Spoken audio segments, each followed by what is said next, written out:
నమో గురుభ్యః. మళ్ళీ మనం కొంత మన వ్యాస భారతంలో గురువుగారు ఏం నేర్పిస్తున్నారో నేర్చుకుంటూ వెళ్దాము. పోయిన వారం వరకు మనము సభా పర్వ పూర్తి చేశాము.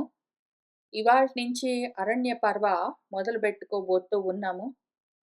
మన సాధకుడు ఇంద్రప్రస్థం అంటే ఇంద్రియాల నుంచి దూరంగా వనానికి బయలుదేరాడు. వానప్రస్థం మొదలుపెట్టాడు. ఇవాళ కథగానే చెప్తామనుకున్నాను. అందుకని కథగానే మొదలుపెడుతున్నాను. మన యుధిష్ఠిరుడు ఈ విధంగా అన్నీ గెలుచుకుని, అన్నీ ఓడిపోయి, మళ్ళీ ఆయన అరణ్యాల పాలయ్యి పోయే సమయానికి ఆయన వయస్సు ఎంత అని చూపిస్తాను. ఇంట్రెస్టింగ్‌గా ఉంటుంది. ఇది చాలా ఎక్కువగా రెఫర్ చేస్తూ ఉంటాను నేను. మహాభారతంలో జరిగిన మేజర్ ఈవెంట్స్ గురించి క్రోనలాజికల్ ఇన్ఫర్మేషన్ రాసిచ్చారు డాక్టర్ పట్నాయక్ గారు. వారికి నమస్కారము. అప్పుడేం జరిగిందంటే, మన యుధిష్ఠిరుడు పలానప్పుడు జన్మించాడు. ఆ తర్వాత ఆయన ఏదో అడవుల్లో ఉండవలసొచ్చింది. హస్తినాపురానికి ఆయనకు 13 సంవత్సరాలప్పుడొచ్చాడు. ఇంకా అక్కడ కొన్నాళ్ళు ఉన్నాడు. ఈలోగా వాళ్ళ విద్యాభ్యాసం చూపించవలసొచ్చింది. మన దుర్యోధనుడికి మళ్ళీ అంటే కుళ్ళిపుచ్చకాయ. అలిగాడు. ఏదో ఒక ప్రయత్నాలన్నీ చేసుకుని వాళ్ళందరినీ హస్తినాపురం నుంచి వెళ్ళగొట్టేశాడు. లక్క ఇల్లు అవన్నీ జరిగాయి. హిడింబ అవన్నీ కథలు చూస్తూ వచ్చాము. ఏకచక్రపురం అంతా చూస్తూ వచ్చాము. ఈలోగా తర్వాత మన పాంచాల రాజు పుత్రికను ద్రౌపదిని పెళ్లి చేసుకున్నారు కృష్ణను. అప్పటికి ఆయనకు రాజ్యము ప్రాప్తించింది. మొదటిసారి సగం రాజ్యాన్ని ఇస్తున్నాను అని చెప్పి ఖాండవ వనాన్ని ఇచ్చాడు ధృతరాష్ట్రుడు. ఇంకా తర్వాత ఏం జరిగిందంటే, ఒక 5 సంవత్సరాలు వాళ్ళు ఇంద్రప్రస్థాన్ని కట్టుకున్నారు. ఆయన రాజ్యాభిషేకం చేసుకున్నది 40 సంవత్సరాలకు. ఆ తర్వాత ఒక 5 ఏళ్ళు కట్టుకున్నారు. ఆ ఇంద్రప్రస్థాన్ని, ఆ ఊరు కట్టుకోవడానికి టైం పట్టింది. ఇంకా వాళ్ళ ఆ ఊళ్ళోకి ప్రవేశించిన సమయానికి ఆయనకు 46 సంవత్సరాలు. ఆ తర్వాత ఏం జరిగిందంటే, ఈలోగా మయసభ కట్టుకున్నారు వాళ్ళు. ఎన్నాళ్లకు ఒక 12 సంవత్సరాలు ఆయన పరిపాలన చేశాడు మన యుధిష్ఠిరుడు.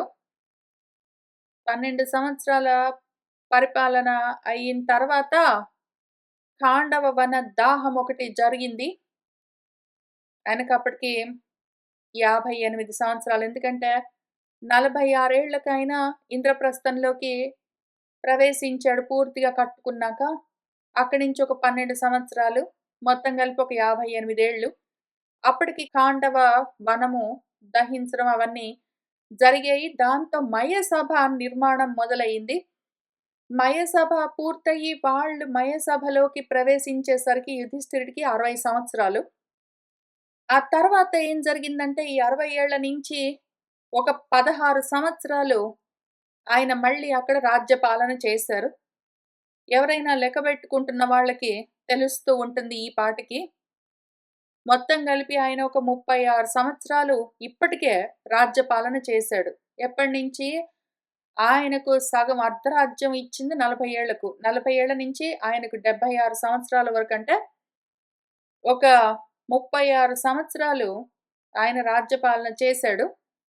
ఇంకా తర్వాత అదిగో రాజసూయం అని పని మొదలుపెట్టుకున్నారు వాళ్ళు. రాజసూయం అంతా అయిపోయిన తర్వాత ఆయన ఈ జూదంలో ఓడిపోయే సమయానికి ఆయనకి 76 సంవత్సరాలు. ఈ 76 సంవత్సరాల తర్వాత ఆయన ఓడిపోయాడు కాబట్టి 13 సంవత్సరాలు అడవులకి వెళ్ళిపోవలసొచ్చింది. అందుకని మనం ఈ అరణ్యకాండ చదువుకోబోతూ ఉన్నాము. ఈ అరణ్య పర్వ మొదలయ్యేసరికి మన యుధిష్ఠిరుడికి వయస్సు 76 సంవత్సరాలు. ఇంకా తర్వాత ఒక 12 సంవత్సరాల అరణ్యంలో ఉంటాడు. ఒక సంవత్సరము అజ్ఞాతంలో ఉంటాడు. ఆయన తిరిగొచ్చేసరికి మళ్ళీ అంతే, ఎవరైనా లెక్కబెట్టుకుంటున్న వాళ్ళకి తెలుస్తుంటుంది. 83 సంవత్సరాలు ఉంటాయి. ఆయన మళ్ళీ ఊళ్ళోకొచ్చేసరికి ఆయనకు 83 సంవత్సరాలు. ఒక సంవత్సరం మళ్ళీ వాళ్ళు ఉపప్లవ్యంలో వాళ్ళక్కడ ఉంటారు. మహాభారత యుద్ధము మొదలయ్యేసరికి మన యుధిష్ఠిరుడికి 91 సంవత్సరాలు. ఆయనకప్పుడు 91 సంవత్సరము నడుస్తూ ఉన్నది. 2 నెలలు దాటి 9 రోజులయ్యింది. ఆయనకు ఆ వయసులో ఉండగా ఆ యుద్ధం మొదలయ్యి అక్కడి నుంచి ఒక 18 రోజులు యుద్ధం నడిచింది. కాబట్టి యుద్ధం పూర్తయ్యేసరికి 2 నెలలు దాటి 9వ రోజు గదా! అక్కడి నుంచి ఒక 18 లెక్క బెట్టుకున్నామంటే 27వ రోజు ఆయనకి ఆ వయస్సొచ్చి. అప్పటికయిపోయింది ఆ యుద్ధము ఫైనలీ. ఆయనకి 91 సంవత్సరాల 2 నెలల 27 రోజుకి ఆ యుద్ధం పూర్తయింది. ఇంకా తర్వాత కొంచెం హడావిడి ఉన్నది. చేయవలసినవన్నీ అంత్యక్రియలు అవన్నీ ఉంటాయి. అవన్నీ చేసి మళ్ళీ ఆయన పలానా రోజు రాజ్యానికి రాజయ్యాడు. మొత్తం అంతా ఆయనదే అయ్యిందింకప్పటికి.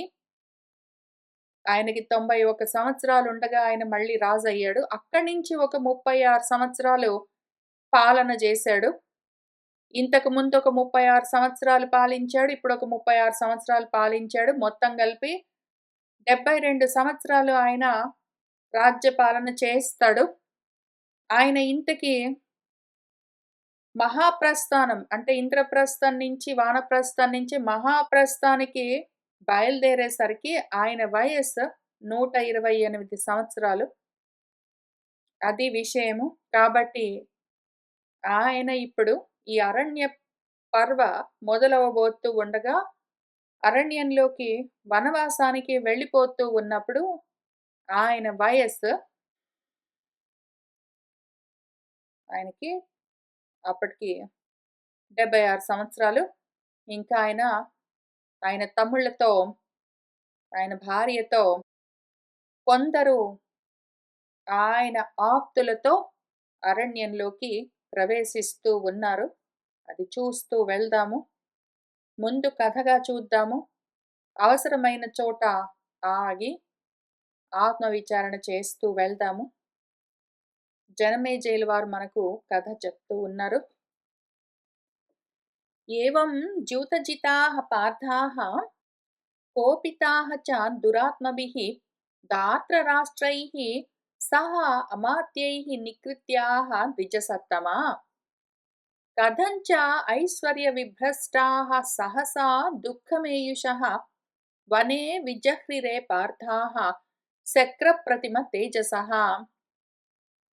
గురువుగారండి, ద్విజసత్తమా, ఓ వైశంపాయన మహర్షి, ఏవం ఈ విధంగా మన పార్థులందరూ ఆ దుర్మార్గులు, ధార్తరాష్ట్రులు, ధృతరాష్ట్రుడి పుత్రులు వాళ్ళ అమాత్యులతో పాటు కలిసి ఈ విధంగా జూదంలో ఓడిస్తే వాళ్ళందరి చేత ఆ జూదంలో ఓడిపోయిన వాళ్ళై మా పూర్వీకులు పార్థులు ఈ విధంగా వాళ్ళ చేత ఇంత నికృత్యము, ఇటువంటి అపకారం చేయబడ్డ వాళ్ళై ఇంకిప్పుడు కథం ఏ విధంగా ఐశ్వర్య భ్రష్టులై వాళ్ళు అంత సంపాదించుకున్నారు, వాళ్ళ ఐశ్వర్యాన్నంతా పోగొట్టుకుని సహసా ఇంక అప్పటికప్పుడు కట్టు వస్త్రాలతో, వాళ్ళు ధరించిన వస్త్రాలతోటే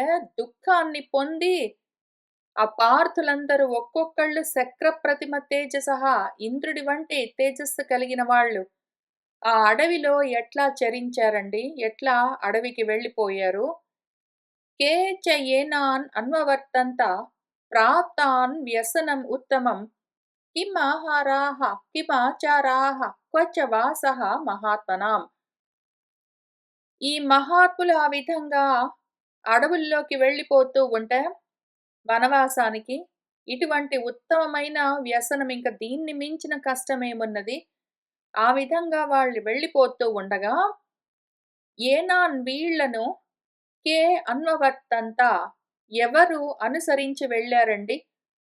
ఆ ఐదుగురు వాళ్ళ భార్యతో పాటు వెళ్తూ ఉంటే, ఇంతటి కష్టాన్ని, ఆపదని పొందిన వాళ్ళై వాళ్ళు వెళ్ళిపోతూ ఉంటే, వాళ్ళను అనుసరించి వాళ్ళతో పాటు వెళ్ళిన వాళ్ళెవరండి? వాళ్ళక్కడ అడవిలో ఏ ఆహారాన్ని భుజించారు? ఎటువంటి ఆచరణలు ఆచరించారు? ఎక్కడ నివసించారు ఆ మహాత్ములు? ఆ విషయాలన్నీ చెప్తారా? కథం 12 వర్షాణి వనే తేషాం మహాత్మనాం వ్యతీయుః బ్రాహ్మణశ్రేష్టా శూరాణాం అరిఘాతినాం. ఆ శూరులు, ఆ శత్రు సంహారకులు, ఆ మహాత్ములు వాళ్లకు ఆ అడవిలో ఆ 12 సంవత్సరాలు ఏ విధంగా గడిచిపోయాయండి? వాళ్ళు ఆ 12 సంవత్సరాల్లో ఏమి చేశారండి? ఓ బ్రాహ్మణ శ్రేష్ఠ గురువుగారు చెప్పండి. కథంచ రాజపుత్రి సా ప్రవరా సర్వయోషితాం పతివ్రత మహాభాగా సతతం సత్యవాదిని వనవాసం అదుఃఖార్హ దారుణం ప్రత్యపద్యత ఏతదాచక్ష్వమే సర్వం విస్తరేణ తపోధన. ఆ రాజపుత్రి రాకుమారి ఆ యోషిత్ గణంలో అందరిలోకి కూడా, స్త్రీలందరిలోకి కూడా శ్రేష్టమైనది ఆ తల్లి. పతివ్రత, మహాభాగ్యవంతురాలు, ఎప్పుడూ సత్యాన్నే మాట్లాడేది ఆమె ఇటువంటి వనవాసానికి అర్హురాలు కాదు. అయినా కూడా ఇటువంటి దారుణమైన వనవాసాన్ని పొంది ఆమె ఏ విధంగా దాన్ని ఆచరించింది? ఏతత్తిదంతా సర్వం మొత్తము విస్తరేణ విస్తారంగా మే నాకు ఆచక్ష్వ చెప్పండి తపోధన గురువుగారు. శ్రోతుమిచ్చామి చరితం భూరి ద్రవిణ తేజసాం కథ్యమానం త్వయా విప్ర పరం కౌతూహలం హిమే.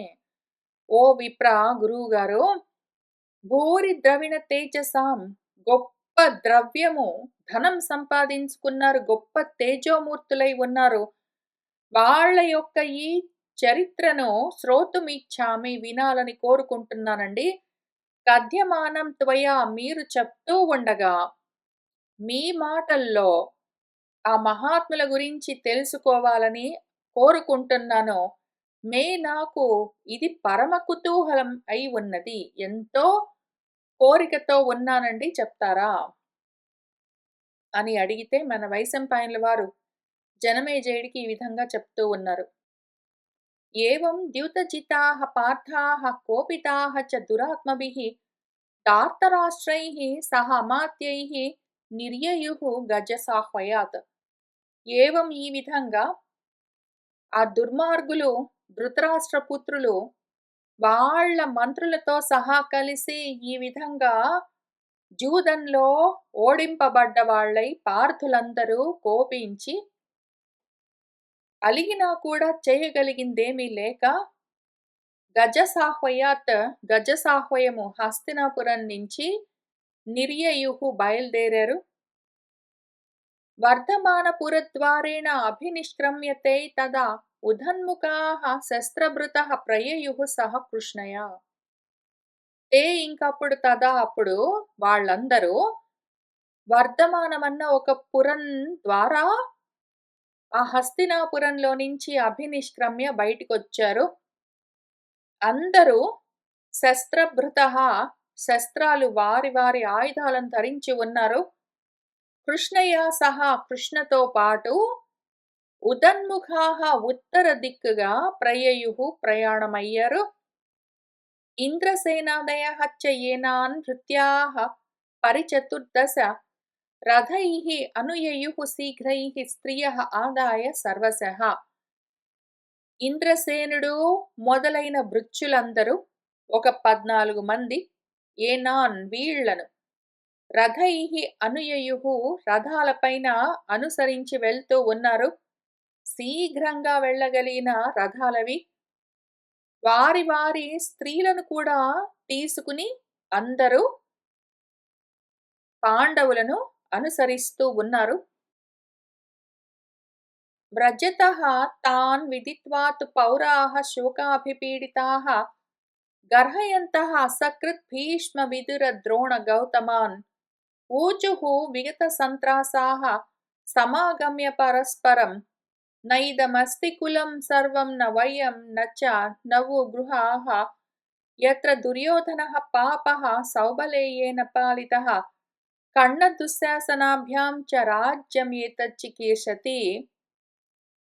వ్రజతః తాన్ విదిత్వా వాళ్ళు అట్లా వనవాసానికి వెళ్ళిపోతూ ఉన్నారు అని తెలుసుకుని అక్కడ పౌరులందరూ పురజనులందరూ కూడా శోకాభిపీడితాః శోకంతో ఎంతో పీడింపబడుతూ ఉండి అసకృత్ మాటి మాటికి ఎన్నోసార్లు భీష్ముణ్ణి, విదురుణ్ణి, ద్రోణుణ్ణి, గౌతముడు మన కృపాచార్యుడు వీళ్ళందరినీ గర్హయంతః గర్హిస్తూ నిందిస్తూ విగత సంత్రాసాహ వాళ్ళకేమీ భయం లేదు.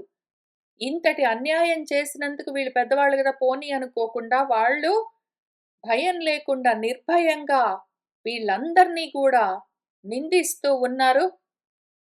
సమాగమ్య పరస్పరం ఒకళ్ళతో ఒకళ్ళు కూడి ఈ విధంగా ఊచుహు మాట్లాడుకుంటూ ఉన్నారు. వాళ్ళేమంటున్నారంటే నైదం అస్తి కులం సర్వం ఇది కులము గాదు. మనము లేము. మన ఇళ్ళు లేవు. మనము ఇళ్ళు, మనము, మన కులాలు అని మనం అనుకుంటున్నాం గానీ ఏమున్నాయి? అన్నీ సర్వనాశనమైపోయాయి.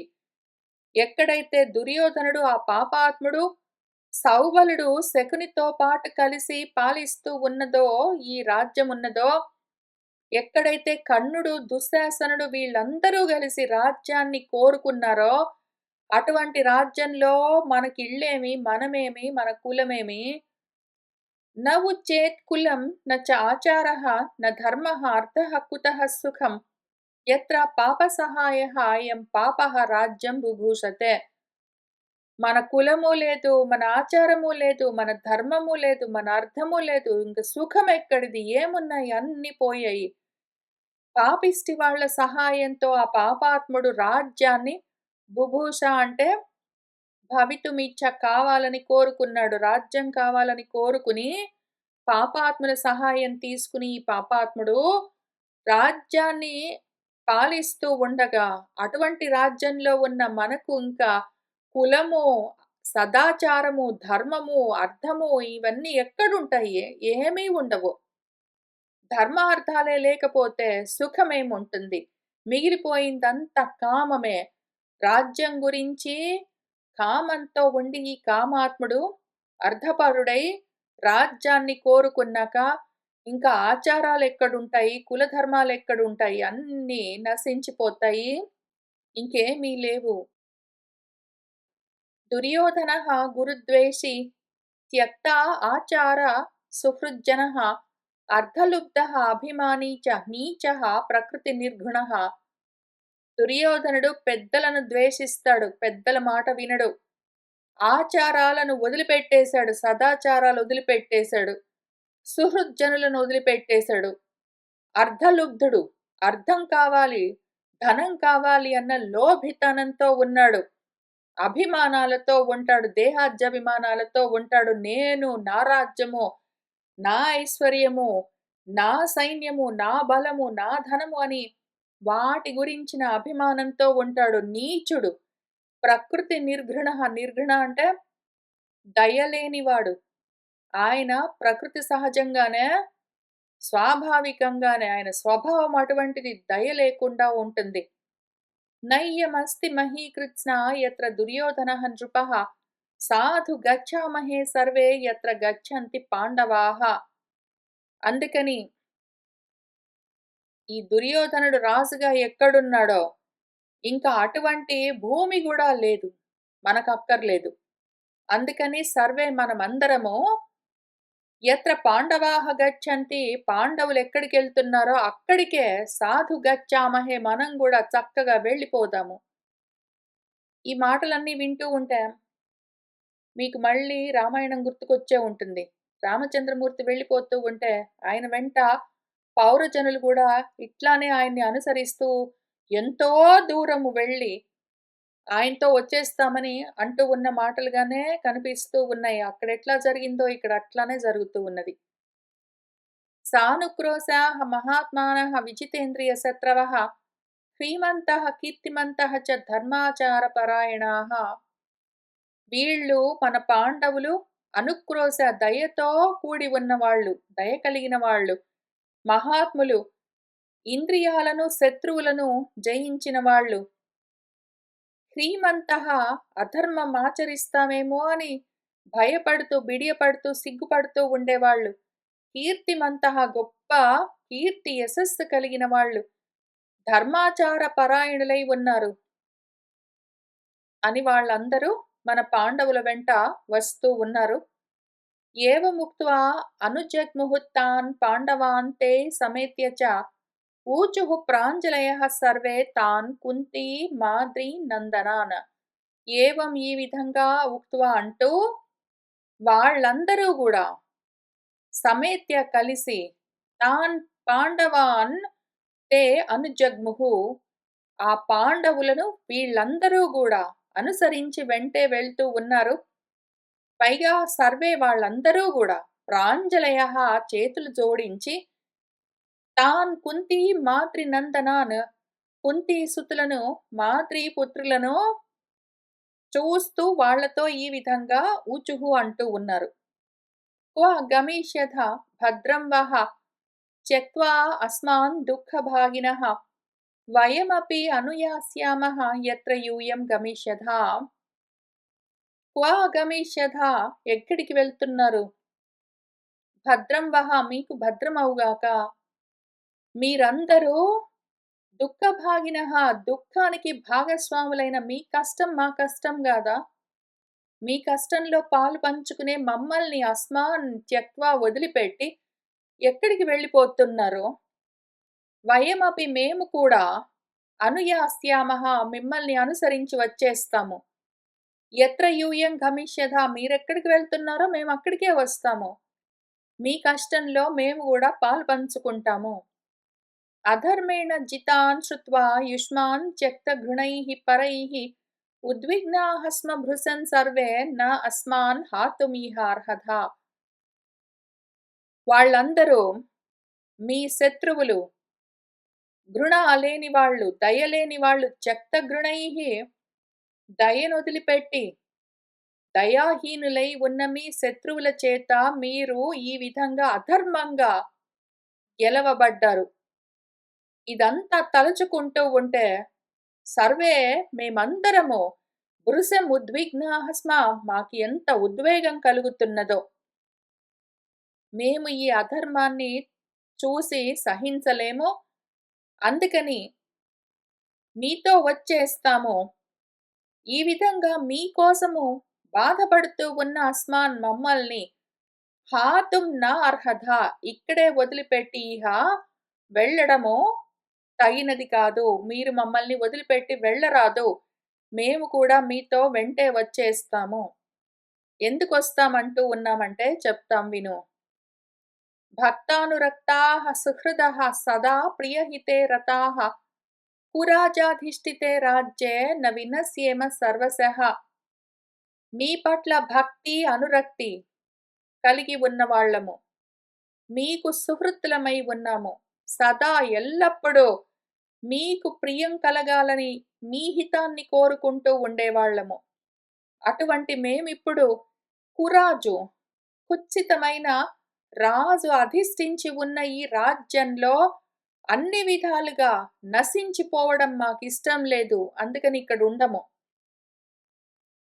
శ్రూయతాం చ అభిధాస్యామః గుణదోషాన్ నరర్షభాః శుభాశుభాదివాసేన సంసర్గం కురుతే యథా.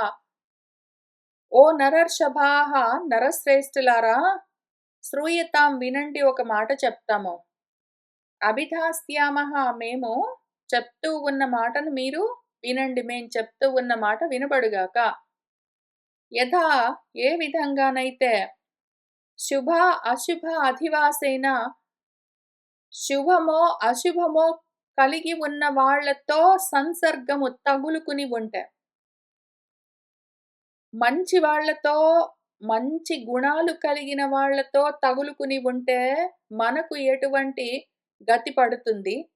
దుర్గుణాలతో కూడి ఉన్న వాళ్ళతో తగులుకుని ఉంటే మనకెటువంటి స్థితి కలుగుతుంది అని గుణదోషాలను, అందులోని మంచి చెడులను వివరించి చెప్తాము వినండి ఓ నరశ్రేష్ఠులారా. వస్త్రం ఆపః తిలాన్ భూమిం గంధః వాసయతే యథా పుష్పాణం అధివాసేన తథా సంసర్గజాః గుణాః. ఇప్పుడు అక్కడ ఒక వస్త్రం ఉన్నదనుకోండి. లేదా నీళ్లున్నాయి, లేదా తిలలున్నాయి, లేదా భూమి ఉన్నది. ఏదో అక్కడ ఉండగా అక్కడ పువ్వులన్నీ రాలి పడ్డాయనుకోండి. ఒక వస్త్రం ఉన్నది. వస్త్రంలో పూలన్నీ చుట్టి పెట్టామనుకోండి. లేదా నీళ్లున్నాయనుకోండి. నీళ్ళల్లో పువ్వులు పడ్డాయనుకోండి. వాసనతో కూడి ఉన్న సుగంధభరితమైన పరిమళాలతో నిండి ఉన్న పూలతో కూడి ఉన్న నీళ్ళో, తిలలో, భూమో ఉందనుకోండి. అప్పుడేం జరుగుతుంది? ఈ పువ్వులతో సహవాసం చేసి ఉండడం వల్ల, పూలకి సుగంధమన్న లక్షణం ఉండడం వల్ల, వాటితో కూడి ఉండడం చేత, వీటికి కూడా అదే వాసన పట్టుకుంటుంది గదా! తదా అట్లానే ఎటువంటి గుణాలతో కూడి ఉన్న వాళ్ళని మనము కలిసి ఉంటామో, ఆ విధంగా వాళ్ళతో సంసర్గము కూడి ఉండడం చేత కూడా అవే లక్షణాలు, అవే వాసనలు మనకంటుకుంటాయి. చక్కటి మంచి సువాసనలతో అంటే కరుణ, మైత్రి, దయ మొదలైన సద్గుణాలతో కూడి ఉన్న వాళ్ళతో మనం కలిసి ఉన్నాము అంటే, అటువంటి గుణాలే మనకు కూడా అబ్బుతాయి. అవే వాసనలు, అవే సుగుణాలు, అవే సువాసనలు మనకు కూడా తాకుతాయి. మనలో గూడా పరిమళిస్తాయి. అయితే ఒకవేళ మనము దుర్గుణాలతో క్రౌర్యము, లోభితనము మొదలైన లక్షణాలతో ఉన్న వాళ్ళతో కూడి ఉంటే, వాళ్ళలోని ఆ దుర్గుణాల యొక్క వాసనలు కూడా మనలో కలుగుతూ ఉంటాయి, పెరుగుతూ ఉంటాయి. కాబట్టి మనము ఎటువంటి వాళ్ళతో కూడి ఉన్నాము అని చాలా జాగ్రత్తగా చూసుకుని ఉండవలసి ఉంటుంది. మోహజాలస్య యోనిః మూఢైః ఏవ సమాగమః అహని అహని ధర్మస్య యోనిః సాధు సమాగమః. ఒకవేళ మూఢైః ఏవ సమాగమః మూర్ఖులతో కూడి ఉన్నామంటే, అటువంటి పరిస్థితి మోహజాలస్య యోనిః రకరకాల మోహాలతో కూడి ఉండడానికి కారణమై ఉంటుంది. మూర్ఖులతో మనం కలిసి ఉన్నాము అంటే, వాళ్ళలోని మూర్ఖత్వం అన్న లక్షణము మనలో గూడా కలుగుతూ ఉంటుంది. మనలో గూడా రకరకాల వ్యామోహాలు పెరుగుతూ ఉంటాయి. అదే ఒకవేళ అహని అహని పొద్దస్తమానమో సాధు సమాగమః సత్పురుషులతో కూడి ఉన్నాము అంటే, వాళ్ళలోని సద్గుణాలు మనలో కూడా వృద్ధి చెందుతూ ఉండడం వల్ల అది ధర్మానికి యోని కారణమై ఉంటుంది. మనలో ఆ విధంగా ధర్మం వృద్ధి చెందుతుంది. మూర్ఖులతో కూడి ఉంటే మోహం కలుగుతుంది. అర్థపరత్వము, కామపరత్వము కలుగుతాయి. అదే సత్పురుషులతో కూడి ఉన్నామంటే మనలో ధర్మం వృద్ధి చెందుతుంది. ఇది ధర్మానికి మార్గము. తస్మాత్ ప్రాజ్ఞైః చ వృద్ధైః చ సుస్వభావైః తపస్విభిః సద్భిః చ సహ సంసర్గః కార్యః శమపరాయణైః. తస్మాత్ కాబట్టి ఎవరైతే శమపరాయణులై ఉన్నారో, మనసేంద్రియాలు ఉపశమించి మనసు శాంతిగా ఉండాలని కోరుకుంటూ ఉన్నారో, చిత్తశాంతిని కోరుకుంటూ అదే పరత్వంతో ఉన్నారో, అటువంటి వాళ్ళేం చెయ్యాలి అంటే తస్మాత్ అందుకని ప్రాజ్ఞులు, ప్రజ్ఞానం కలిగిన వాళ్ళెవరు? ప్రజ్ఞానం అంటే మళ్ళీ గాఢ నిద్ర, పూర్తిగా అంధకారంతో, చీకట్లతో, తమస్సుతో, అజ్ఞానంతో నిండిన ధృతరాష్ట్రుడి వంటి ప్రాజ్ఞత్వం గాదు.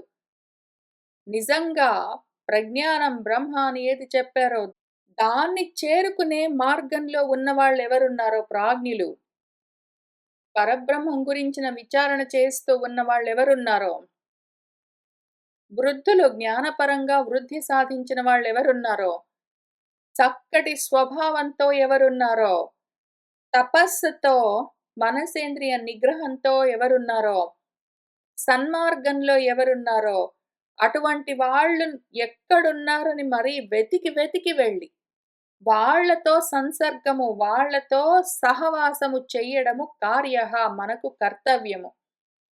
ప్రాజ్ఞులు, పెద్దలు, జ్ఞానపరంగా వృద్ధులు, గొప్ప స్వభావం కలిగిన వాళ్ళు, వైరాగ్యంతో, తపస్సులతో ఉన్నవాళ్ళు, సత్పురుషులై ఉన్నవాళ్ళు మనకు ఎక్కడ పడితే అక్కడ కనిపించొచ్చు, కనిపించకపోవచ్చు.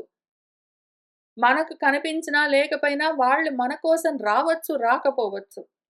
అందుకని మనమేం చెయ్యాలి అంటే, సత్పురుషులు ఎక్కడున్నారో చూసుకుని, మనమే పనిగట్టుకుని వెళ్లి వాళ్ళతో సాంగత్యం ఏర్పరచుకుని, అహని ప్రతి దినము వాళ్ళతోటే కూడి ఉండాలి. వాళ్ళు చెప్తూ ఉన్నది వినాలి. వాళ్ళే విధంగా ఏం ఆచరిస్తున్నారో చూసి నేర్చుకుని ఆచరించాలి. వాళ్ళ మనసుల్లో ఏమి ఆలోచనలు చేస్తున్నారో తెలుసుకుని, ఆ విధంగా మన ఆలోచనల్ని మలుచుకోవాలి అని కోరుకోవాలి. ఆ విధంగా చెయ్యడము కర్తవ్యమై ఉంటుంది. ఏషాం త్రీణి అవతాతాని యోనిః విద్యా చ కర్మ చ తాన్ సేవేత్ తైః సమాస్యాః హి శాస్త్రేభ్యః అపి గరీయసి. ఏషాం ఎవరిలోనైతే ఈ త్రీణి 3 ఉన్నాయో, 3 ఉండాలి. 3 ఏవో 3 గాదు, రకరకాల త్రిపుటులు గాదు. అవధాతాని అయి ఉండాలి. స్వచ్ఛమై ఉన్నవి కావాలి 3. స్వచ్ఛమై ఉన్నవి 3, శుద్ధమై ఉన్నవి కావాలి. ఏవి అంటే త్రికరణాలు. ఎవరి త్రికరణాలు శుద్ధమై ఉన్నాయో, తాన్ వాళ్ళను సేవించవలసి ఉంటుంది. త్రికరణాలు ఏవి? యోనిః విద్యా చ కర్మ చ, ఏవో ఒకటి కాదు. యోని అంటే వాడి జన్మ, వాడి స్వభావం ఎట్లా ఉన్నది, వాడి మనసు ఎట్లా ఉన్నది, వాడి విద్య, వాడి వాక్కులు జ్ఞానంతో నిండి ఉన్నాయా లేదా, వాడి కర్మలు కూడా వైరాగ్యంతో నిండి ఉన్నాయా లేదా, వాడి జన్మ, వాడి కర్మ, వాడి జ్ఞానం, వాడి కర్మల్లో, వాడి వాక్కుల్లో, వాడి మనసులోని ఆలోచనల్లో అన్ని చోట్ల స్వచ్ఛత తెలుస్తూ ఉండాలి. ఆ విధంగా ఎవరున్నారో వాళ్ళను చూసుకుని, త్రికరణ శుద్ధితో ఉన్న వాళ్ళెవరున్నారో చూసుకుని, వాళ్ళని చేరుకుని వాళ్ళ దగ్గరే ఉండి వాళ్ళ మాటలు వింటూ సేవించడం అంటే గ్రహించడము. వాళ్ళ ఆచరణలు చూస్తూ వాళ్ళు ఏమి చెప్తున్నారు, ఏమి చేస్తున్నారని గ్రహిస్తూ, అవసరమైన చోట ప్రణిపాతేన పరిప్రశ్నేన సేవయ. సేవించడం అంటే థర్డ్ స్టెప్, అంతకన్నా ముందు 2 ఉంటాయి. ప్రణిపాతం చెయ్యాలి. మనకింతకు ముందు తెలిసినవేవో తెలుసనుకున్నవన్నీ, అక్కర్లేనివన్నీ, అసత్య విషయాలన్నీ ప్రణిపాతం పూర్తిగా వదిలిపెట్టి, పరిప్రశ్న జాగ్రత్తగా పరిశీలించి, వాళ్ళు మనకు ఆచార్యులు ఏమి నేర్పిస్తున్నారో దాన్ని చూసి నేర్చుకుని, జాగ్రత్తగా ప్రశ్నించి, క్లారిఫై చేసుకుని, వాళ్ళు చెప్పిన దాన్ని అత్యంత శ్రద్ధగా గ్రహించడం, సేవించడం చెయ్యాలి. ఈ విధంగా ప్రణిపాతేన పరిప్రశ్నేన సేవయ చెయ్యాలి అంటే, ఈ 3 కన్నా ముందు చేయవలసిందేమి అంటే, అటువంటి లక్షణాలతో ఉన్నవాళ్ళు ఎవరో తెలుసుకుని, ఎటువంటి లక్షణాలు, ఎవరి మనసు, మాట, చేష్ట 3 కూడా శుద్ధమై ఉన్నాయో, స్వచ్ఛమై ఉన్నాయో, ఎవరైతే ప్రాజ్ఞులై, వృద్ధులై, సుస్వభావులై, తాపసికులై, సత్పురుషులై ఉన్నారో, ఇటువంటి వాళ్ళని పనిగట్టుకుని వెతికి మరి వాళ్ళని చేరుకుని, ప్రణిపాతేన పరిప్రశ్నేన సేవయ, వాళ్ళని సేవించవలసి ఉంటుంది. ఎందుకు అంటే, వీటన్నింటితో పూర్తిగా సమస్యాహ నిండి ఉన్న వాళ్ళెవరున్నారో, అటువంటి వాళ్ళు శాస్త్రేభ్యః అపి గరీయసి, శాస్త్రాలను మించి గరిష్టమైన వాళ్ళు, శ్రేష్టమైన వాళ్ళు. ఎందుకు అంటే, మనకు ధర్మమా? కాదా? అని తెలియాలి అంటే 4 కలిసి రావాలి. ఒకటి శృతులు చెప్తూ ఉండాలి. ఇది నీ కర్తవ్యము. నువ్విట్లా చెయ్యి. ఇది చెయ్యొద్దు అని శృతి చెప్తూ ఉండాలి. శృతి ఏం చెప్పిందో దాన్ని అనుసరించి మన స్మృతులు, ధర్మశాస్త్రాలు, పురాణాలు, ఇతిహాసాలు, మనుస్మృతి లాంటివి, భగవద్గీత లాంటివన్నీ గూడా చెప్తూ వస్తాయి. అవి వేరుగా చెప్పవు. వేదం చెప్పిన దాన్నే పురాణేతిహాసాది ధర్మశాస్త్రాలు, స్మృతులన్నీ చెప్తూ వస్తాయి. ఇప్పుడు ఒక్కొక్కసారి వేదం చెప్తూ ఉన్న విషయం కూడా పరస్పర విరుద్ధంగా ఉన్నట్టుగా అనిపిస్తుంటుంది. ఒక్కొక్క చోట వేదము అహింస గురించి చెప్తూ ఉంటుంది. ఒక్కొక్క చోట భూత బలి గురించి మాట్లాడుతూ ఉంటుంది. అటువంటప్పుడు మనకి అనుమానం కలిగితే 2 ఆచరణీయమే అని మనకు పెద్దలు చెప్పారు కాబట్టి, దాన్ని ఎట్లా అర్థం చేసుకోవాలి? అహింస పరమో ధర్మం అని చెప్తూ ఉన్న వేదమే, జంతు బలి గురించి ఎందుకు మాట్లాడుతూ ఉన్నది? 2 విరుద్ధంగా ఉన్నాయి గదా! అని సమన్వయం చేసుకోవడం రాకపోతే నెక్స్ట్ పురాణాల్లో వాటి గురించి చాలా విస్తారంగా ఎక్స్‌ప్లెయిన్ చేస్తారు. సమన్వయం చేసి చూపిస్తారు. అయితే ఒక్కొక్కసారి పురాణం కూడా సరిగ్గా అర్థం కాదు. ఒక్కొక్కసారి దాన్ని గూడా ఎట్లా ఇంటర్ప్రెట్ చేసుకోవాలి, ఎట్లా డీకోడ్ చేసుకోవాలి తెలియక మనము మళ్ళీ సంశయంలో ఉన్నాము అంటే, ఈ రెండింటిని తెలుసుకుని దానికి అనుగుణంగా ఆచరిస్తున్న సత్పురుషులుంటారు. వాళ్ళ దగ్గరికి వెళ్లి వాళ్ళనడిగితే వాళ్ళు చెప్తారు. అక్కడ మనము ఆ విషయాలన్నీ తెలుసుకుని, గ్రహించి, ఆ తర్వాత ఆచరించవలసి ఉంటుంది. ఈ విధంగా ఇన్ని కలిసి రావాలి అంటే, శృతులు, స్మృతులు ఏమి చెప్పాయో, వాటిని మించి అందులో ఉన్న విషయాలని అర్థం చేసుకుని ఆచరిస్తున్న వాళ్ళని మనము అనుసరించడము అవసరము. ఇంక నాలుగోది ఆత్మ సంతోషము, చిత్త ప్రసాదము, ఆత్మశాంతి. ఈ 3 కలిసొచ్చాయంటే ఆత్మశాంతి ఉంటుంది. అప్పుడు మనకా శమం తెలుస్తుంది. ఎవరైతే ఆత్మశాంతి కోసం ప్రయత్నం చేస్తూ ఉన్నవాళ్ళున్నారో, వాళ్ళు ఈ విధంగా శాస్త్రాలన్నింటినీ ఆలోడనం చేసి, అందులో ఉన్న విషయాల్ని తెలుసుకుని ఆచరిస్తూ ఉన్న వాళ్ళని మనము ఆచరిస్తూ వెళ్ళాము అంటే చిత్తశాంతి తప్పనిసరిగా మనకు కలుగుతుంది. అందుకని మేము మిమ్మల్ని అనుసరించాలని కోరుకుంటూ ఉన్నాము. నిరారంభాః హి అపి వయం పుణ్యశీలేషు సాధుషు పుణ్యమేవ ఆప్నుయామ ఇహ పాపం పాపోపసేవనాత్. మేము పుణ్యమే శీలమై ఉన్న సత్పురుషుల యొక్క మార్గాన్ని అనుసరిస్తూ ఉన్నాము అంటే, నిరారంభాః అపి మేము ఇంక వేరేవి ఏవి చెయ్యకపోయినా గూడా, ఇహ ఇక్కడ ఈ లోకంలో పుణ్యం ఏవ ఆప్నుయామ మేము పుణ్యమే పొందుతాము. అయితే ఒకవేళ పాపాత్ములను సమీపే వాళ్ళ దగ్గరికి వెళ్లి వాళ్ళను సేవించామంటే, పాపాత్ములెవరు? అర్థపరులు, కామపరులు పాపాత్ములు. అర్థకామాలే పాపాలు, పతన కారణాలు.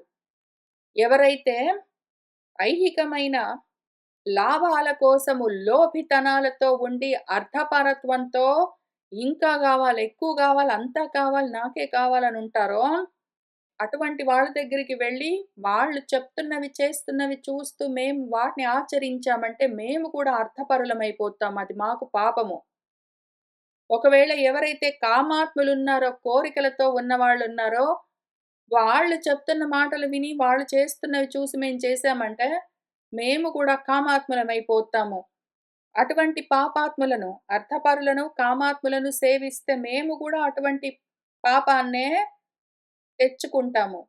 అయితే ఎప్పుడైతే అర్థపరత్వం కానీ, కామపరత్వం కానీ లేకుండా అర్థకామాలను వదిలిపెట్టి ధర్మాన్నే పట్టుకున్న పుణ్యాత్ములెవరున్నారో, ధర్మం, పుణ్యం దాన్ని మాత్రమే పట్టుకున్న వాళ్ళెవరున్నారో, వాళ్ళతో కూడి ఉన్నందుకు మేమింక వేరేవేవి చేయకపోయినా కూడా పుణ్యాన్నే ఆప్నుయామా పొందుతాము.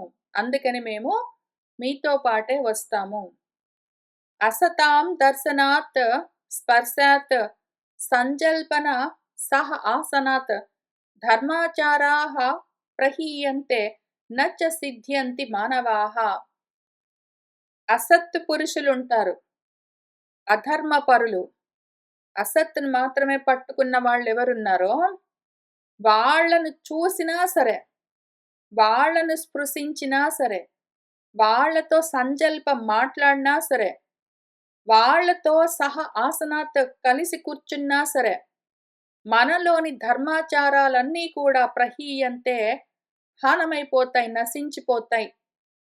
అటువంటి వాళ్ళతో కూడి ఉన్న, వాళ్ళతో మాట్లాడిన, వాళ్ళతో నవ్వుతూ, పలకరిస్తూ ఉన్న, వాళ్ళని తాకుతూ, వాళ్ళను చూస్తూ, వాళ్ళతో కలిసి ఉంటే మాత్రము అటువంటి మానవులకు సిద్ధి కలగదింక. వాళ్ళు సిద్ధిని పొందలేరు. ఎందుకు? అసత్ మళ్ళీ అంతే విషయము. కామము, అర్థపరత్వంతో కూడి ఉన్న వాళ్ళున్నారంటే, వాళ్ళని చూసాము అంటే చూసి, చూసి, చూసి, చూసి ధ్యాయతో విషయాన పుంసః అని వాళ్ళలాగా చెయ్యాలని మనకు గూడా అనిపించొచ్చు. వాళ్ళని తాకుతూ, వాళ్ళతో మాట్లాడుతూ, వాళ్ళతో నవ్వుతూ అట్లా ఉన్నాము అంటే మన మనసు అటు తిరుగుతుంది. మన మనసు అటు తిరిగింది అంటే ధర్మము లుప్తమైపోతుంది. ధర్మం లేకపోతే పరమార్థ సిద్ధి కలగదు. అటువంటి మానవులు ఆ సిద్ధిని ఇంక పొందలేరు. ధర్మం నష్టమైపోతే ఆత్మసిద్ధి కష్టమైపోతుంది. కాబట్టి మేము వీళ్ళకు దూరంగా ఉండాలని నిర్ణయించుకున్నాము. మీకు దగ్గరగా ఉండాలని నిర్ణయించుకున్నాము. 2 రెండూ చేయాలని నిర్ణయించుకున్నాము. ఇటువంటి దురాత్మలకు దూరంగా, మీ వంటి పుణ్యాత్ములకు దగ్గరగా ఉండాలి అని కోరుకుంటూ ఉన్నాము. ఎందుకు అంటే, మాకు అర్థపరత్వమొద్దు, కామపరత్వమొద్దు, మాకు ధర్మమే కావాలి అందుకు. మేము ధర్మార్థ కామాలన్న త్రివర్గంలో అర్థకామాలను వదిలిపెట్టి ధర్మాన్నే పట్టుకోవాలని కోరుకున్నాము. ఎందుకు? మాకు ఆత్మసిద్ధి కావాలి కాబట్టి, అందుకని మేము మీతో వస్తాము. బుద్ధిః చ హీయతే పుంసాం నీచైః సహ సమాగమాత్ మధ్యమైః మధ్యతాం యాతి శ్రేష్ఠతాం యాతి చ ఉత్తమైః. మనుషుల యొక్క బుద్ధి నీచైః సహా నీచులతో కలిసి సమాగమాత్ కూడి ఉంటే అది కూడా హీయతే నశించిపోతుంది. బుద్ధి తక్కువ వాళ్ళతో, నీచులు అంటే అల్పమైన వాళ్ళు, తక్కువ రకం వాళ్ళు అని అర్థము. నీచము, క్షుద్రము, అల్పము అవన్నీ తక్కువ అని అర్థం. తక్కువ రకం బుద్ధి ఉన్న వాళ్ళతో కూడి ఉన్నామంటే మా బుద్ధి గూడా జారిపోతుంది, నీచమైపోతుంది, క్షుద్రమైపోతుంది. అదే మధ్యమైః మధ్యతాం యాతి, మధ్యమంగా ఉన్నారు వాళ్ళు. అటు ఇటు గాకుండా పూర్తిగా కోరికలతో, పూర్తిగా అర్థపరత్వంతో లేరు. పూర్తిగా ధర్మాన్ని గూడా పట్టుకోలేదు. అటు కొంచెం, ఇటు కొంచెం, అటు కొంచెం, ఇటు కొంచెం ఉన్న వాళ్ళని పట్టుకున్నామంటే, మా బుద్ధి గూడా మధ్య రకంగానే ఉంటుంది. పైకి వెళ్ళదు, కిందికి వెళ్ళదు. అదే ఒకవేళ ఉత్తమైః ఉత్తములతో కూడి ఉన్నామంటే, ఇంక మా బుద్ధి శ్రేష్ఠతాం యాతి, శ్రేష్ఠత్వాన్ని పొందుతుంది, బాగుపడుతుంది, పైకొస్తుంది. ఉత్తములతో కూడి ఉంటే మా బుద్ధి పైకొస్తుంది, ఉత్తరిస్తుంది. అధములతో కూడి ఉంటే మా బుద్ధి జారిపోతుంది, నశిస్తుంది. మధ్యములతో కూడి ఉంటే ఎదుగు బొదుగు లేకుండా అక్కడే ఉంటాము. కాబట్టి మేము నీచులతో కానీ, మధ్యములతో కానీ కాకుండా ఉత్తములైన మీ వెంట రావాలని కోరుకుంటూ ఉన్నాము. ఏ గుణాః కీర్తితాః లోకే ధర్మ కామ అర్థ సంభవాః లోకాచార ఆత్మ సంభూతాః వేదోక్తాః శిష్ట సమ్మతాః. లోకంలో ఏవి గుణాలు అని కీర్తించబడతాయి, ఏ గుణాల వల్ల ధర్మము, కామము, అర్థము కలుగుతుంది అంటే కొన్ని కూడి రావాలి. ఇందాక మనం పైన చెప్పుకున్నట్టు ధర్మం కలిసి రావాలి అంటే 4 ఉండాలి.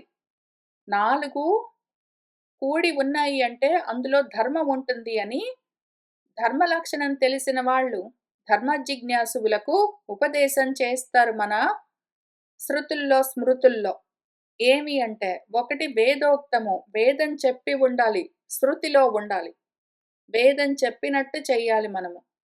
రెండోది, అదే విషయాన్ని శిష్టులు సమ్మతించి పురాణాలుగా, ఇతిహాసాలుగా ఇస్తారు మనకు.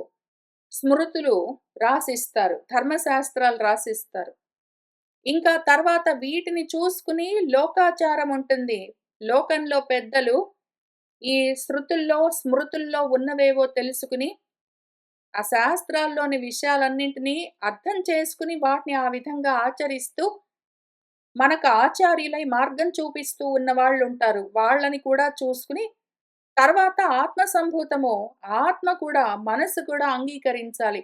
ఈ 4 కూడి వస్తే, ఇటువంటి గుణాలతో ఉన్న ఏ కర్మైనా సరే, లోకంలో ధర్మార్థ కామాలకు కారణమై ఉంటుంది. ధర్మార్థ కామాలు అక్కడి నుంచొస్తాయి.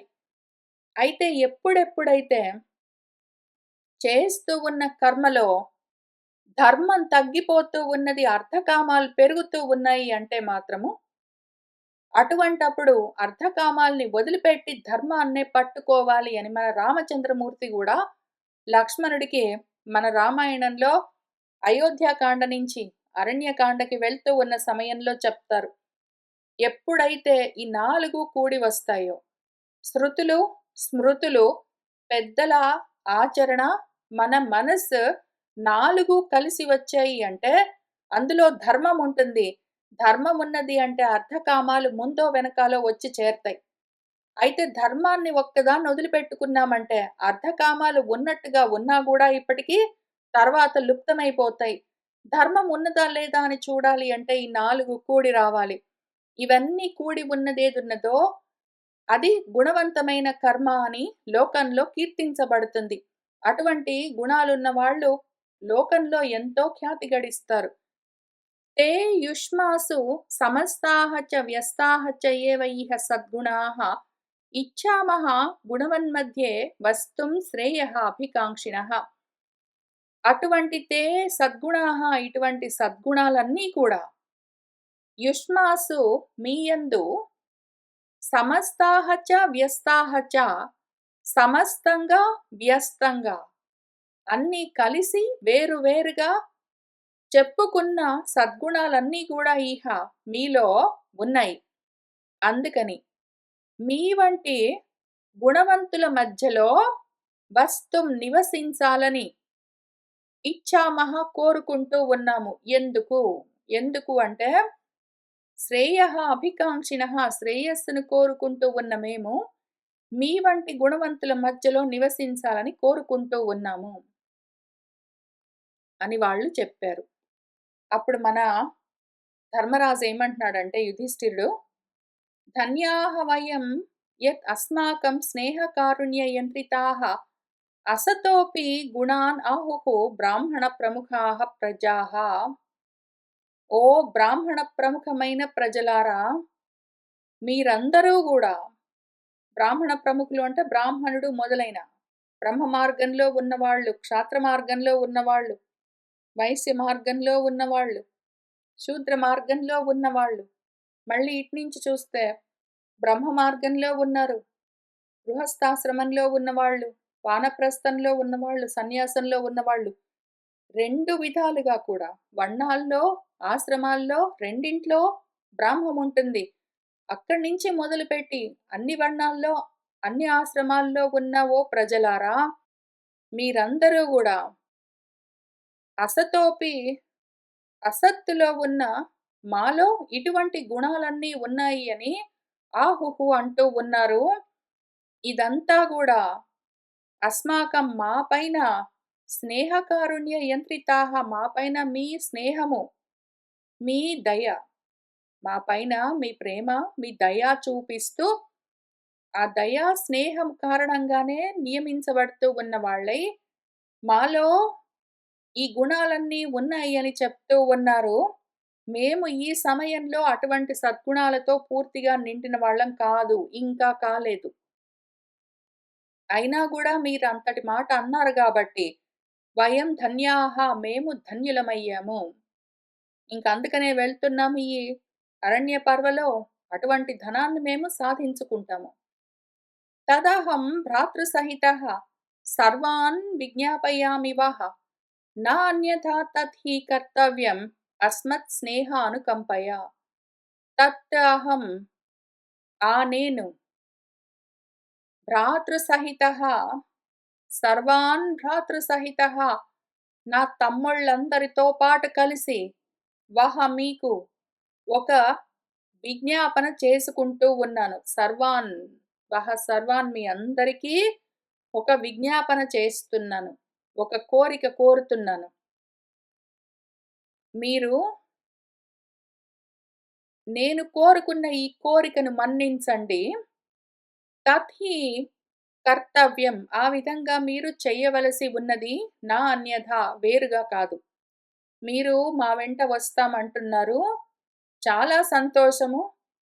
మీకు మా పట్ల ఉన్న వాత్సల్య భావము, దయ తెలుస్తూ ఉన్నది. అయితే నా తమ్ముళ్ళందరితో కలిసి మిమ్మల్నందరినీ ఒక మాట అడుగుతాను. మీరదే చెయ్యండి వేరుగా కాదు. అస్మత్ స్నేహానుకంపయ మా పైన ప్రేమతో, దయతో నేనడిగిన ఈ పని చేసి పెట్టండి. భీష్మః పితామహః రాజా విదురః జననీ చ మే సుహృజ్జనః చ ప్రాయః మే నగరే నాగసాహ్వయే. మే జనని మా అమ్మ, విదురుల వారు మా బాబాయ్, రాజా ధృతరాష్ట్రుడు మా పెదనాయన, భీష్ముడు పితామహుడు మా తాతగారు.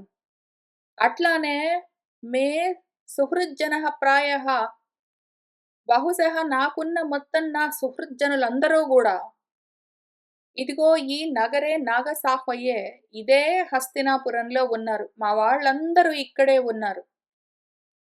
తే తు అస్మద్హితకామార్థం పాలనీయాః ప్రయత్నతః యుష్మాభిః సహితైః సర్వైః శోకసంతాప విహ్వలాః.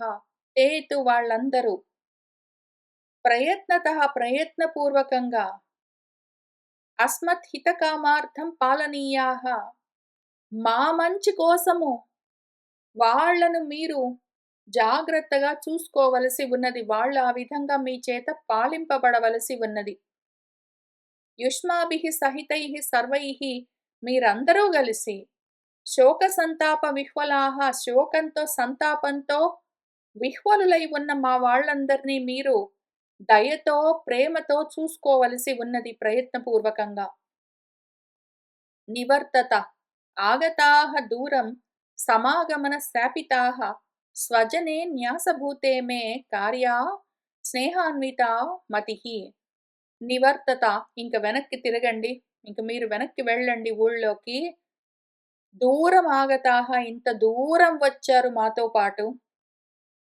సమాగమన శాపితాః నేను మీకందరికీ మాట ఇస్తున్నాను. మళ్ళీ సమాగమనము మనందరము కలవడము ఉంటుంది. మళ్ళీ మనందరము తప్పకుండా కలుస్తాము. నేను మాట ఇస్తున్నాను. శాపితాః అంటే శపథం చేస్తూ ఉన్నవాళ్ళయ్యారు. నేను మీకు శపథం చేస్తున్నాను, ప్రతిజ్ఞ చేస్తున్నాను అని అర్థం. శాపము అంటే మాట అని అర్థము. శాపం నుంచే శపథము. మన రామాయణంలో కూడా మాటి మాటికి తే శపే అని వస్తుంది. ఇప్పుడు సుందరకాండ నిండా తే శపే అనే వస్తాయి. నేను శాపం పెడుతున్నాను అంటే నేను ఆ మాట ఇస్తున్నాను, నేను ప్రతిజ్ఞ చేస్తున్నాను, నేను ఒట్టుబెట్టి చెప్తున్నాను అని అర్థం. మన యుధిష్ఠిరుడు కూడా ఇక్కడ నేను ఒట్టుబెట్టి చెప్తున్నాను, ప్రమాణం చేస్తున్నాను, మళ్ళీ మనందరము తప్పకుండా కలుస్తాము. మీరు వెనక్కి తిరిగి వెళ్ళండి, ఇంత దూరం వచ్చారు. స్వజనే న్యాసభూతేమే నా స్వజనులందరినీ మీకు అప్పచెప్పి వెళ్తూ ఉన్నాను. మీరందరూ కూడా స్నేహంతో కూడిన మనసుతో ఈ విధంగా నా వాళ్ళందరినీ చూసుకోవలసి ఉన్నది. అది కార్య ఆ విధంగా చెయ్యవలసి ఉన్నది. ఏతద్ధి మమ కార్యాణం పరమం హృది సంస్థితం సుకృత అనేన మే తుష్టిః సత్కారః చ భవిష్యతి. ఏతద్ధి ఇదే మమ కార్యాణం నాకు చాలా పనులుండిండొచ్చు. కానీ నేను కోరుకునే అన్నింట్లోకి కూడా నా హృదయంలో ఉన్న పరమ కర్మ. నా మనసుకి, నా హృదయానికి అతి దగ్గరగా ఉన్న గొప్ప పని ఇదే. మా వాళ్ళని మీరు జాగ్రత్తగా చూసుకున్నారంటే, ఇంక దాన్ని మించి నేనింకేది కోరుకోను. అనేన సుకృతా ఈ విధంగా మీరు ఇంత మాత్రం నాకు ఈ ఉపకారం చేసి పెట్టారంటే, దాంతో మే తుష్టిః నాకెంతో సంతోషం కలుగుతుంది. సత్కారః చ భవిష్యతి మీరు నన్ను ఎంతో సత్కరించిన వాళ్ళవుతారు. ఈ విధంగా నేనెంతో సత్కరింపబడతాను. మీరు నన్నెంతో గౌరవించారు. నన్నెంతో ప్రేమతో, దయతో ఆదుకున్నారు. నేనడిగిన ఈ ఒక్క పని చేసి పెట్టారని నేను ఎంతో ఆనందిస్తాను. చాలా సంతోషిస్తాను. కాబట్టి మీరు మళ్ళీ వెనక్కి తిరిగి వెళ్ళండి. మా వాళ్ళందరిని జాగ్రత్తగా చూసుకోండి అని ఆయన చెప్పాడు. మళ్ళీ ఇవన్నీ రామచంద్రమూర్తి చెప్తున్న మాటలుగానే వినిపిస్తూ ఉన్నాయి. వైశంపాయనుల వారు మనకు కథ చెప్తూ ఉన్నారు. తథా అనుమంత్రితాః తేన ధర్మరాజేన తాః ప్రజాః చక్రుః ఆర్తస్వరం ఘోరం హా రాజన్నితి దుఃఖితాః. తథా ఇంకా ఆ విధంగా తేన ధర్మరాజేన ధర్మరాజు చేత అనుమంత్రితాః అనుజ్ఞ ఇవ్వబడ్డ వాళ్ళై ఇంక వెళ్ళి రండని ఆయన సెలవు పుచ్చుకుని వెళ్తూ ఉన్నాడు.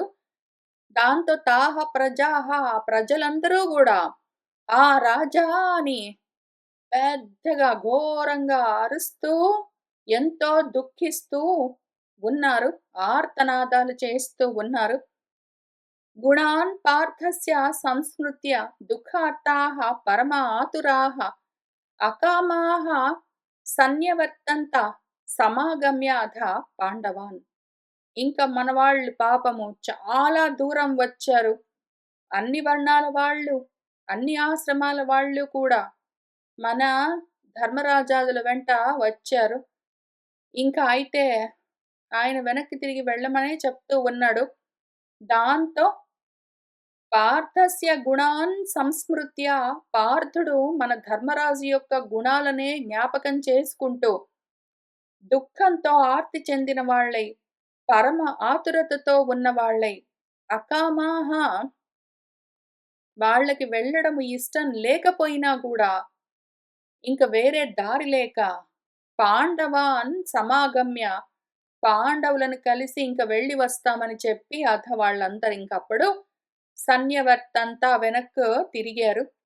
నివృత్తేషు తు పౌరేషు రథాన్ ఆస్థాయ పాండవాః ప్రజగ్ముః జాహ్నవీ తీరే ప్రమాణాఖ్యం మహావటం. ఇంకా ఆ విధంగా పౌరులందరూ వెనక్కి తిరిగి పురంలోకి వెళ్ళిపోయిన తర్వాత మన పాండవులందరూ మళ్ళీ రథాలను ఆస్థాయ రథాలనెక్కి జాహ్నవీ తీరే జాహ్నవీ నదీ తీరంలో ఉన్న ప్రమాణం అన్న ఆఖ్య పేరున్న ఒక మహావటము వటవృక్షము ఒక పెద్ద మర్రి చెట్టు దాని దగ్గరికి ప్రజగ్ముహు వెళ్ళారు.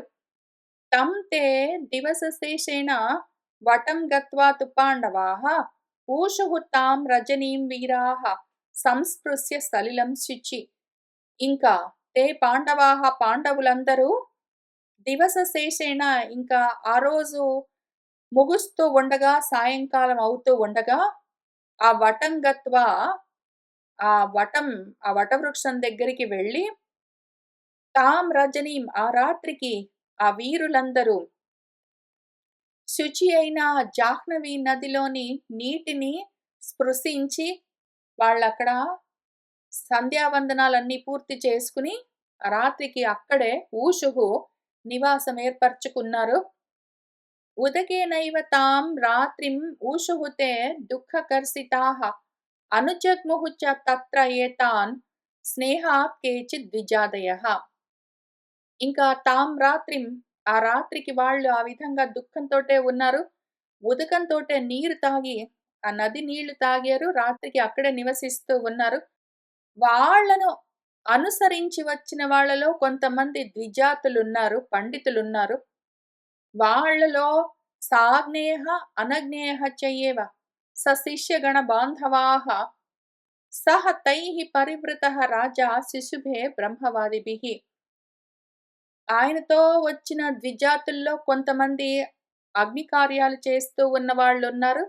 వారి వారి అగ్నులను వాళ్ళతో పాటు తెచ్చుకున్నారు. వాళ్ళు గూడా సాయం సంధ్యోపాసనలు చేసుకుంటూ ఉన్నారు.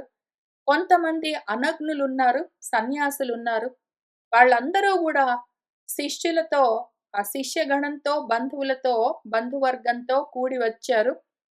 ఇంకా సహ రాజా మన రాజుగారు ధర్మరాజు గారు తైః బ్రహ్మవాదిభిః పరివృతః ఆ బ్రహ్మవేత్తలందరితో, బ్రహ్మవాదులందరితో కూడిన వాడై ఎంతో గొప్పగా శుజుపే శోభిల్లుతూ ఉన్నాడు. తేషాం ప్రాదుష్కృత అగ్నీనాం ముహూర్తే రమ్య దారుణే బ్రహ్మఘోష పురస్కరః సంజల్పః సమజాయత.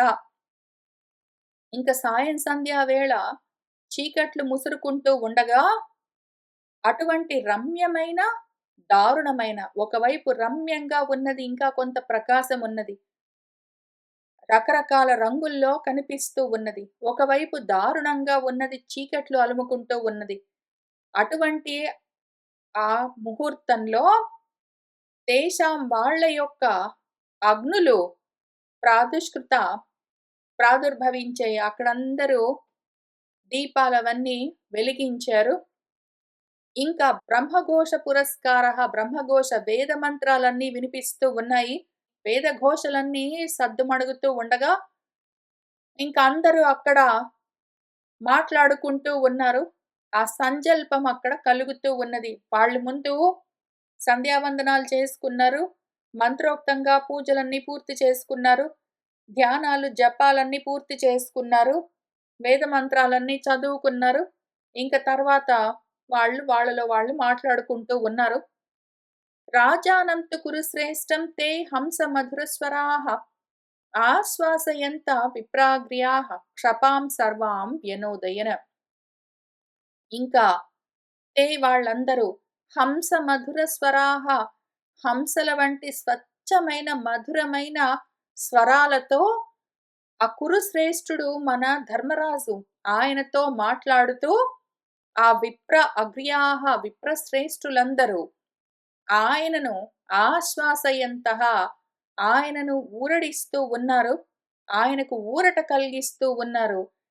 ఆ విధంగా క్షపాం సర్వాం ఆ రాత్రి అంతా ఆయనను వ్యనోదయన్ ఆయనకు ఆనందాన్ని కలిగిస్తూ ఆ రాత్రిని అక్కడ ఆ విధంగా గడిపారు అన్న చోట ఈ అధ్యాయము పూర్తయింది. ఆ తర్వాత ఏం జరిగింది ఏమి అని మనం మళ్ళీ వచ్చే వారం కలిసి కూర్చొని చదువుకుంటూ ముందుకు వెళ్దాము. ఇవాల్టికి ఇక్కడికి ఆపుతున్నాను. శుభం భవతు.